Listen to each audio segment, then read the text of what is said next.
Matthew Henry's Commentary on the Whole Bible. Chapter 10. We have in this chapter a particular account of the covenant which in the close of the foregoing chapter was resolved upon. They struck while the iron was not, and immediately put that good resolve in execution, when they were in a good frame, lest, if it should be delayed, it might be dropped. Here we have 1. The names of those that set their hands and seals to it, verses 1 to 27. 2. An account of those who signified their consent and concurrence, verses 28 and 29.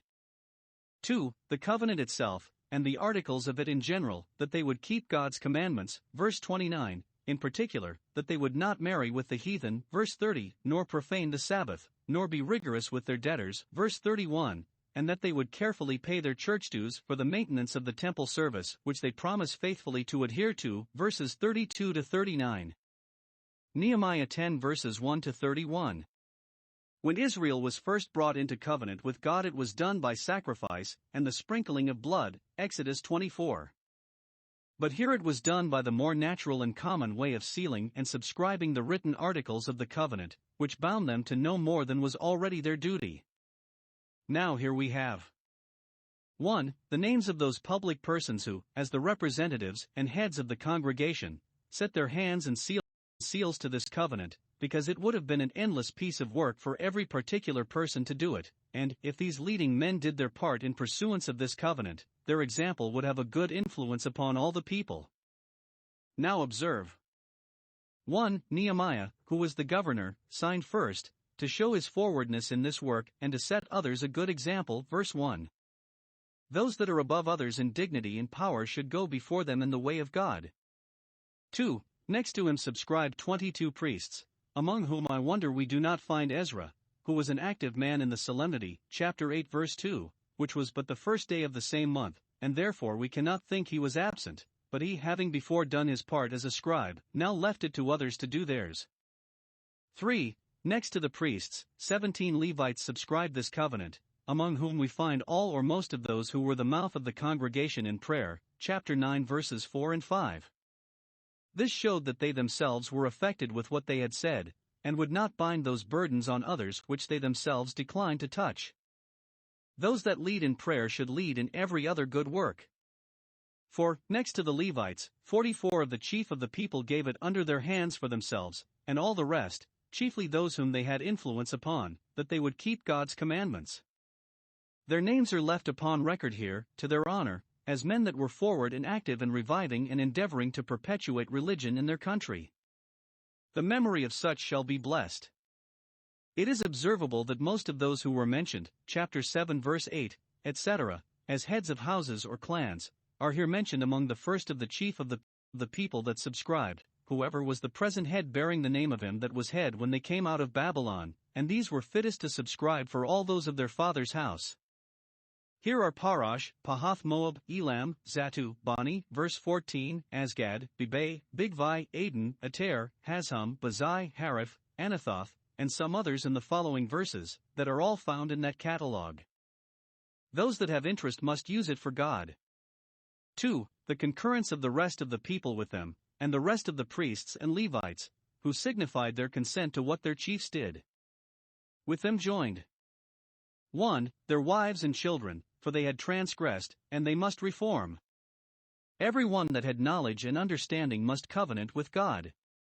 As soon as young people grow up to be capable of distinguishing between good and evil, and of acting intelligently, they ought to make it their own act and deed to join themselves to the Lord. 2. The proselytes of other nations, all that had separated themselves from the people of the lands, their gods, and their worship, unto the law of God, and the observance of that law. See what conversion it is separating ourselves from the course and custom of this world, and devoting ourselves to the conduce of the Word of God.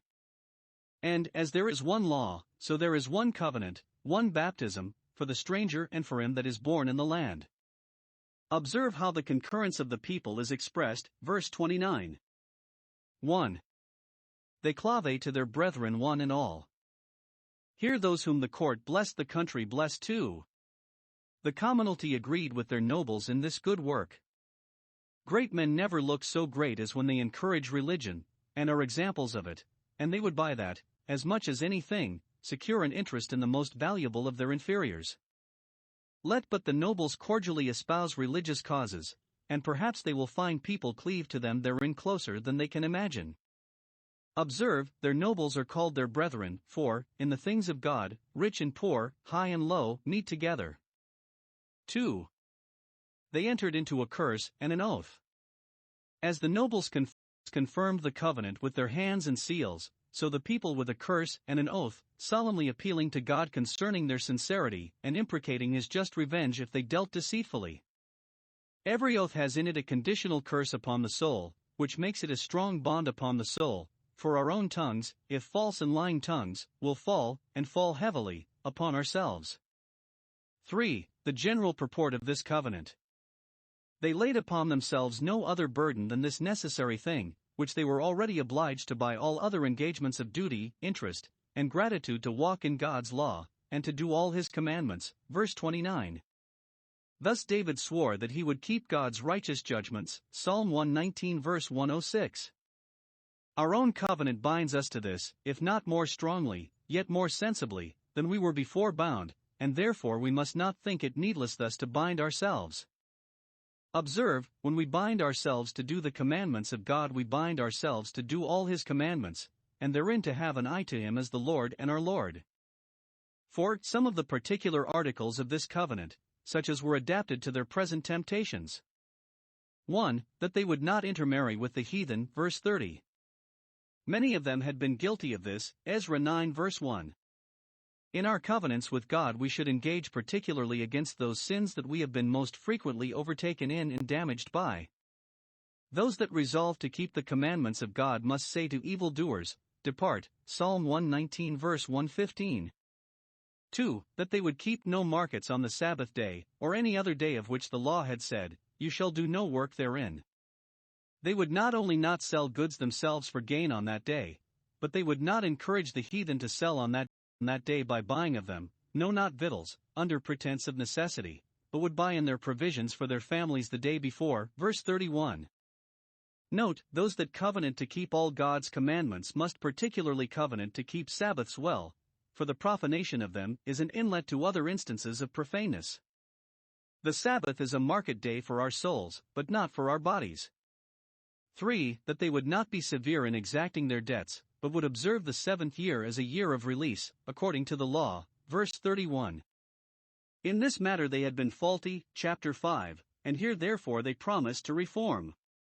This was the acceptable fast, to undo the heavy burden, and to let the oppressed go free. Isaiah 58 verse 6. It was in the close of the day of expiation that the Jubilee trumpet sounded. It was for the neglect of observing the 7th year as a year of rest for the land that God had made it enjoy its Sabbath 70 years, Leviticus 26 verse 35, and therefore they covenanted to observe that law.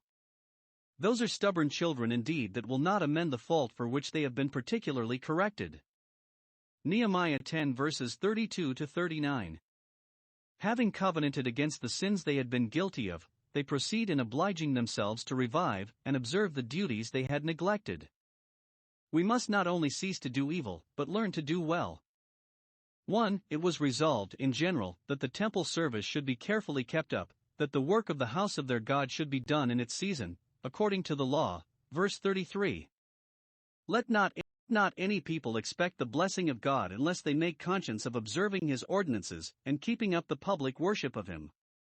Then it is likely to go well with our houses when care is taken that the work of God's house go on well. It was likewise resolved that they would never forsake the house of their God, verse 39, as they and their fathers had done, would not forsake it for the house of any other god, or for the high places, as idolaters did, nor forsake it for their farms and merchandises, as those did that were atheistical and profane. Those that forsake the worship of God forsake God. 2. It was resolved, in pursuance of this, that they would liberally maintain the temple service, and not starve it. The priests were ready to do their part in all the work of God's house, if the people would do theirs, which was to find them with materials to work upon. Now here it was agreed and concluded. 1. That a stock should be raised for the furnishing of God's table, and altar plentifully. Formerly there were treasures in the house of the Lord for this purpose, but these were gone, and there was no settled fund to supply the want of them. It was a constant charge to provide showbread for the table, 2 lambs for the daily offerings, 4 for the Sabbaths, and more costly sacrifices for other festivals, occasional sin offerings, and meat offerings, and drink offerings for them all. They had no rich king to provide these, as Hezekiah did. The priests could not afford to provide them, their maintenance was so small. The people therefore agreed to contribute yearly, every one of them, the third part of a shekel, about 10 pence apiece for the bearing of this expense. When every one will act, and every one will give, though but little, towards a good work, the whole amount will be considerable. The Tirshatha did not impose this tax, but the people made it an ordinance for themselves, and charged themselves with it. Verses 32 and 33. 2. That particular care should be taken to provide wood for the altar, to keep the fire always burning upon it, and wherewith to boil the peace offerings. All of them, priests and Levites as well as people, agreed to bring in their quota, and cast lots in what order they should bring it in, which family first and which next, that there might be a constant supply, and not a scarcity at one time, and an overplus at another. Verse 34. Thus they provided the fire and the wood, as well as the lambs for the burnt offerings. 3. That all those things which the divine law had appointed for the maintenance of the priests and Levites should be duly paid in, for their encouragement to mind their business, and that they might not be under any temptation to neglect it for the making of necessary provision for their families. Then the work of the house of God is likely to go on when those that serve at the altar live, and live comfortably, upon the altar. First fruits and tenths were then the principal branches of the minister's revenues, and they here resolved. 1. To bring in the firstfruits justly, the firstfruits of their ground and trees, Exodus 23 verse 19, Leviticus 19 verse 23, the firstborn of their children, even the money wherewith they were to be redeemed, and of their cattle, Exodus 13 verses 2 and 11, 12, this was given to the priests, Numbers 18 verses 15 and 16, also the firstfruits of their dough, Numbers 15 verse 21, concerning which there is a particular order given in the prophecy concerning the second temple, Ezekiel 44 verse 30. 2. To bring in their tenths likewise, which were due to the Levites, verse 37, and a tenth out of those tenths to the priest, verse 38.